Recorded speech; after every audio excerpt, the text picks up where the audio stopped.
want to know the general situation in Russia? In the early 90s, our ancient state fell down. And then lots of problems everywhere.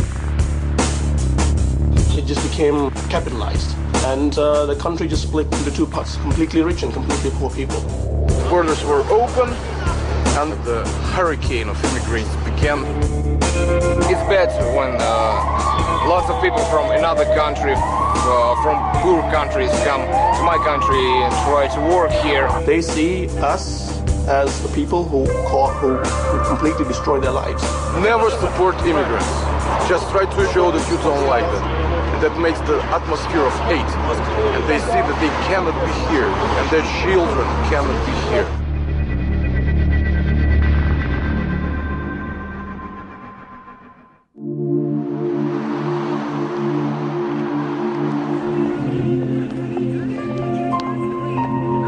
When the Soviet Union collapsed in 1991, Russia opened its borders, and people from the Caucasus and Central Asian regions began migrating to Russia in search of a better life.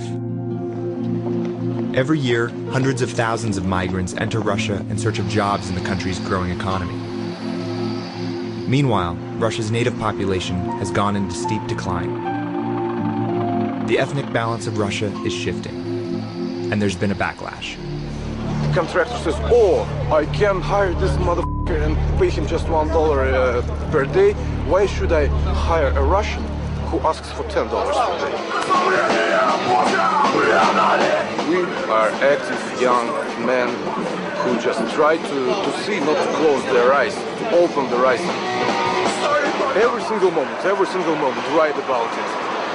Think about it. Don't sit like a lazy rat at home, doing nothing. Just take your fist and make your life.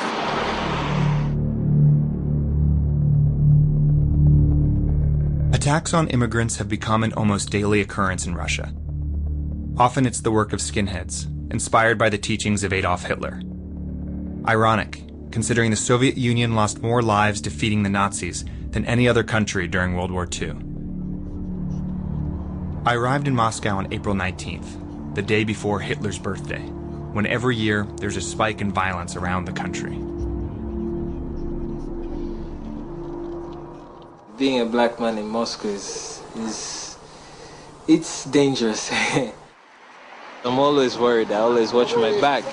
If I'm going to class, I just go straight to class. I don't walk around to places I do not know.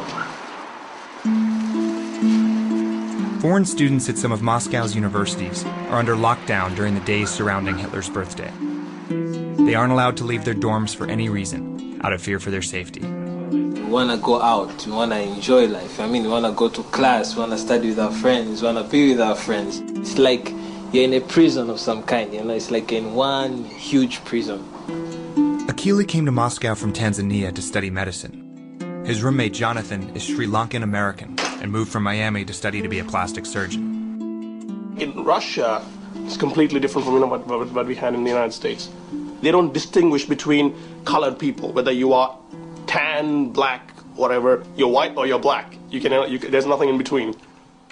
While trapped in their dorm room, Achille and Jonathan could still see the growing presence of Russian neo-Nazis on the internet. Skinheads have started taping their racist attacks and posting them online.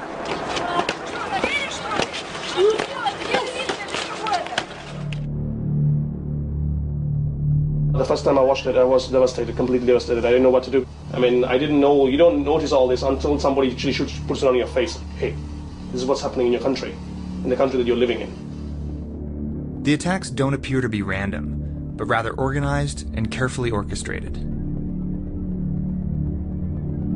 The skinheads, they take young kids completely lost, take them into their hands and say, hey, look at you right now. You have no job, no school, no nothing. You know who's the cause of that? Colored people, foreigners. And they just brainwashed them their whole life. Why? Because you always need a scapegoat. Explain to yourself why you are in such a bad situation. Getting in with the neo-Nazi groups is difficult, but my translator offered to introduce me to some people who might be able to give me some insight into who was behind these videos. these videos that we're watching on the internet of skinheads beating up immigrants. What is your opinion on that? Ну, эти ролики, они в первую очередь пропагандистские ролики. То есть мы показываем, что у нас в России иммигрантам приезжать опасно. У нас есть коренное население, которое даст отпор этим иммигрантам. Даже сложился миф очень сильно вот в странах Кавказа, Средней Азии, что в России убивают за то, что мы не русские. Вот. И это ограничивает существенно приезд инородцев в Россию, и поэтому такие ролики продолжают выпускаться, потому что от них есть результат. I was surprised by how easily these videos were circulating around Russia. Last year, Amnesty International declared violent racism in Russia out of control and heavily criticized authorities for not doing enough to stop it. These skinheads actually have supporters in the government. Yevgeny here is an aide to a member of the Duma, the Russian parliament, and he offered to introduce me. The following day, Yevgeny met us outside of the Duma to escort us in to meet his boss, Nikolai Koryanovich, an outspoken ultra-right-wing politician. His ideology is evident by how he decorates his office. One of the first things we noticed was a picture above his desk of his own head pasted over Stalin's body. We've seen a lot of these videos on the internet of people attacking people of color walking around the streets. Can you comment on this? Русские люди не хотят жить рабами на своей земле, что сейчас происходит. Поэтому если власть не занимается проблемой упорядочения миграционных процессов, то люди начинают проявлять инициативу, которая может выливаться и в различные формы насилия. But do you actually advocate this kind of violence? Они оправданы, прежде всего, как я и говорил, бездействием власти. Поэтому если власть, я об этом говорил в Сенат Государственной Думы, не будет дальше системно подходить к тому, что у нас происходит в России, то наше общество находится на пороге гражданской войны. Koryanovich has proposed a number of anti-immigrant measures, including one in which Russian women who marry foreigners would have their citizenships revoked. And while measures like this may sound extreme, many Russians agree with the underlying sentiment. The internet is packed with different organizations spreading their ideas and recruiting a following. One group with a particularly strong internet presence is the National Socialist Organization, or NSO.